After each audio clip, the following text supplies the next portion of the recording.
Bagi saya yang jelas kalau saya melihat ibu begini, ibu kayaknya pakai penglaris deh. Bener nggak taunya?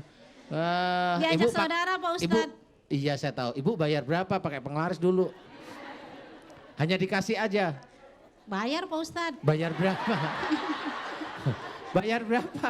Bawa kopi, gula, rokok gitu, semacam gitu. Ya sudah. Kalau ke dukun, ke orang.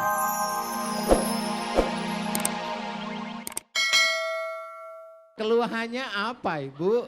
Mata Pak Ustadz. Iya mata itu apa maksudnya? Jadi kalau udah terasa panas di batang hidung ini dipakai kacamata ini udah nggak nyaman. Oh di muka ini rasanya nggak nyaman gitu? Oh Pinggir ya. matanya ini pada panas, terus kalau bawa kendaraan tuh suka merem di jalan. Saya kan suka jalan. Hati-hati loh Bu, jangan Bu. Nanti nabrak mobil malah mobilnya nggak apa-apa, ibunya yang benjol. Ini diponis sama dokter hampir udah 3 bulan saya nggak bawa motor sendiri. Diantar-antar terus kan nggak enak Ustadz kalau diantar terus. Oh ya, ya insya Allah saya sudah tahu Bu. Namanya Ibu siapa tadi? Bu Uci. Bu Uci. Bu, kalau mata ibu panas, dokter nggak ketemu solusinya, begini aja yang paling gampang. Yang paling gampang, gitu. Kalau saya mau ngomong masalah penyakit ibu mata dengan nama istilah penyakit ilmu kedokteran, ibu nggak tahu, betul nggak? Selain ibu nggak tahu, saya sendiri juga nggak tahu penyakitnya itu apa namanya.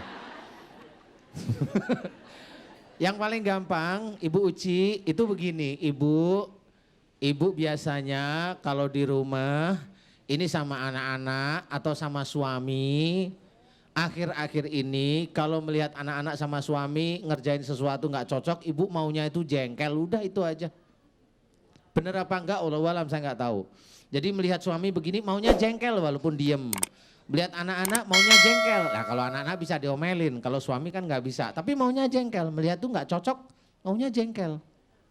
Betul enggak, saya nggak tahu. Betul. Makanya dokternya nggak ngerti nih penyakitnya apa. Paham ya Bu Uci ya? Dulu kan Pak Ustadz saya tukang jualan, tukang kredit ya gitu. Jualan pakaian, sama sambil bisnis-bisnis gitulah gitu. Kalau ada orang ini jual-jual gitu, minta dijualin gitu. Oh gitu? Katanya kena ini dari orang apa katanya gitu ya. Jadi saya gitu. suka ke orang pinter gitu. Oh gitu. Sekarang saya balik. Juga. Sebelum ibu bercerita tentang kena sesuatu dari orang, saya mau tanya, Bu, ibu pernah nggak Bu Uci dulu pernah minta seseorang atau ke kiai, walau-walam saya nggak tahu nih, orang pinter, paranormal, kiai, untuk agar dagangan ibu laris? Iya Pak Ustadz. Nah ya sudah itu kuncinya. Ibu sih. Jadi nggak usah mencari orang lain kalau orang itu mau menyihir saya, orang meneluh saya, orang menyadet saya, itu mah kuno. Bagi saya yang jelas kalau saya melihat ibu begini, ibu kayaknya pakai penglaris deh. Bener nggak taunya? Diajak saudara Pak Ustadz. Iya saya tahu. Ibu bayar berapa pakai penglaris dulu? Hanya dikasih aja. Bayar Pak Ustadz. Bayar berapa? Bayar berapa? Bawa kopi, gula, rokok gitu, semacam gitu. Ya sudah. Kalau ke dukun, ke orang pinter, bayarnya hanya kopi, gula, rokok, teh, itu nanti hasilnya dapatnya penyakit. Terus lagi saya mau hajatan, saya kan udah pernah hajatan sekali Pak Ustadz. Diajak juga sama saudara katanya nyari ke orang pinter supaya nggak turun hujan, supaya tamunya banyak gitu. Jadi saya ikut aja Pak Ustadz. Iya. Tapi ya, saya ngaji di rumah biasa gitu. Iya. Pengajian, ibu ya maulid gitu. Ngaji, maulid, sholat gitu ya? Iya. Sudah gini aja, Bu Uci. Sudah mumpung ketemu sama saya ajak ikrar, Bu Uci mau jawab? Mau ya? Mau. Nanti jawab ikhlas lillahi ta'ala gitu aja ya. Tapi ilmu pengasihannya harus dilepas. Ibu ridho ikhlas gak? Ikhlas. Bener nih? Bener. Saya ajak ikrar serius ya Bu. Ibu Uci, jika di muka ibu dan di badan ibu banyak sekali mantra-mantra pengasihan. Mantra-mantra dari ilmu pengasihan atau pengelarisan. Betul ya Bu ya? Jika mantra dan ilmu penglaris tersebut tidak sesuai dengan syariat Islam, Al-Quran maupun sunnah Rasulullah Muhammad SAW, Ibu Uci maukah mulai hari ini Karena Allah Ta'ala ibu dengan ikhlas melepas seluruh ilmu penglaris dan pengasihan tersebut semata-mata karena Allah, Ibu Uci mau? Mau. Ikhlas? Ikhlas. Lillahi Ta'ala? Lillahi ta'ala. Amin, amin, amin ya robbal alamin. Terus Pak Ustadz mau tanya Aduh, satu belum lagi. selesai dah terus. Maaf Ibu, waktunya kita terbatas. Iya. Sedikit aja Pak Ustadz. Nanti kalau Ibu Dari tadi bukan sedikit, banyak Bu sudah. Wah. Nanti kalau Ibu pengen ngomong banyak lagi, bawa kopi, gula, merokok. Ya. Baik Ibu ya. Silakan Ibu. Ini Pak Ustadz, kok anak... Silakan duduk, bukan silakan ngomong lagi. Ya, waktunya terbatas Ibu, maaf ya. Ya, Assalamualaikum warahmatullahi wabarakatuh. Waalaikumsalam warahmatullahi wabarakatuh. Pemirsa yang dirahmati Allah Subhanahu wa taala, insyaallah kita akan kembali lagi setelah yang berikut ini, tetap di Bengkel Hati.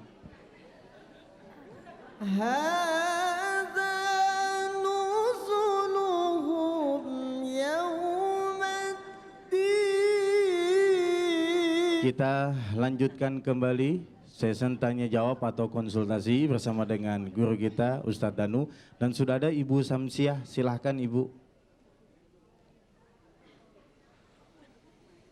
Bismillahirrahmanirrahim. Assalamualaikum warahmatullahi wabarakatuh. Assalamualaikum Ustadz dan Dai Albar. Ustadz, saya di sini mau testimoni bahwa nama saya Hajah Samsiah. Ketika 8 November saya baru mengetahui bahwa saya mengidap gagal ginjal, Ustaz. Jadi ginjal yang sebelah kanan sudah terinfeksi, sudah membusuk. Ginjal yang sebelah kiri penuh dengan batu, Ustaz, dengan diameter 4 cm. Yang subhanallah saya tidak bisa tidur 1 bulan, Ustaz. Jadi tidur saya berdiri. Ketika itu saya disarankan untuk ke rumah sakit dan dibawa ke sana. Dokter memvonis untuk dioperasi. Ginjal harus diangkat, yang sebelah yang sudah membusuk, yang sebelah lagi harus dibuang batunya. Itu harus cuci darah selama 2 kali, Ustadz, minimal. Namun suami saya setelah saya tahu bahwa saya harus dioperasi, saya sangat takut dengan alat medis. Subhanallah, saya sangat takut. Saya tidak berani, bahkan hari ketiga saya harus masuk di ruang operasi.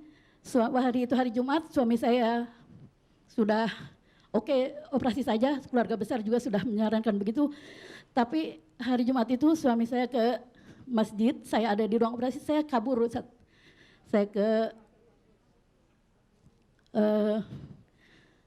Saya ke parkiran, saya ngumpet di belakang mobil. Tapi saat itu saya SMS ke seluruh jamaah. Alhamdulillah saya punya jamaah yang lumayan banyak, Ustaz. Tapi di situ ternyata ada SMS saya yang dijawab, Bunda silahkan menghubungi saya punya obat herbal. Sebelum saya minum, suami saya bilang setelah kembali dari sholat Jumat, coba mah kita ke Ustadz Danu. Karena itu nasihat-nasihatnya subhanallah gitu, itu mungkin dari perilaku mamah gitu katanya Ustadz. Memang saya orang temperamen, terus terang saya yang kurang sabar menghadapi apapun. Jadi saya maunya harus selesai hari itu juga gitu kalau saya ada masalah. Tapi subhanallah Ustadz, setelah suami saya mengajak untuk nonton di layar kaca, hanya layar kaca, subhanallah para jamaah, saya tidak kenal dengan Ustadz Danu sama sekali waktu itu. Tapi setelah saya menyaksikan tayangan di layar kaca tersebut, itu datang lagi Ustadz, silahkan ini obat sudah ada. Setelah saya minum 3 hari agak berkurang, saya sudah mulai bisa duduk dan sholat dengan duduk yang kurang sempurna. Seminggu setelah saya minum, sholat saya sudah duduk dengan sempurna. Tapi terus saya menyaksikan tayangan-tayangan Bengkel Hati Ustadz. Jadi saya sebetulnya sudah divonis, dokter bilang kalau saya tidak dioperasi bagaimana dok? Umur ibu hanya 2 bulan katanya Ustadz. Ya, jadi saya sangat takut dengan alat medis. Setelah itu saya terus menyaksikan Bengkel Hati dengan terus dibimbingi oleh suami saya. Mama, apa yang dikatakan oleh Ustadz Danu itu ada benarnya dan ada banyak sifat-sifat saya yang Ustadz Danu sampaikan. Jadi saya testimoni di sini Bu, bukan saya promosi atau bagaimana. Saya tidak kenal dengan Ustadz Danu, tapi setelah saya terus menyaksikan di tayangan TV, kemudian saya ajak jamaah ke sini Ustadz. 2010 akhir, Iya. saya sempat bersalaman dengan Ustadz, Baik, dengan Ibu. jamaah saya. Alhamdulillah batu ginjal saya yang sudah membusuk, pulih kembali. Subhanallah, itu atas wasilah karena saya selalu menyaksikan. Ini demi Allah memang ini saya merasakan sama sekali. Saya tidak kenal Ustadz Danu, sekali lagi saya tidak kenal Iya. Ustadz Danu. Baik, Tapi Ibu. setelah itu alhamdulillah sampai sekarang saya sembuh dan saya USG lagi, sudah tidak ada batunya dan ginjal saya membaik. Terima kasih Ustadz wasilahnya. Alhamdulillah. Iya. Itu saja mungkin yang saya dapat sampaikan, bukan berarti saya promosi, tapi inilah doa dari Ustadz Danu yang walaupun doanya hanya dengan bahasa Indonesia, mohon maaf ya Ustadz, tapi doa-doa Ustadz Danu itu banyak diijabah, termasuk saya yang sebagai jamaahnya ya. Bu, sekian saja Ustadz. Assalamualaikum warahmatullahi wabarakatuh. Waalaikumsalam warahmatullahi wabarakatuh. Iya, sama Ustadz Danu aja nggak kenal, apalagi sama Dai Albar. Silakan Ustadz, komentarnya sedikit.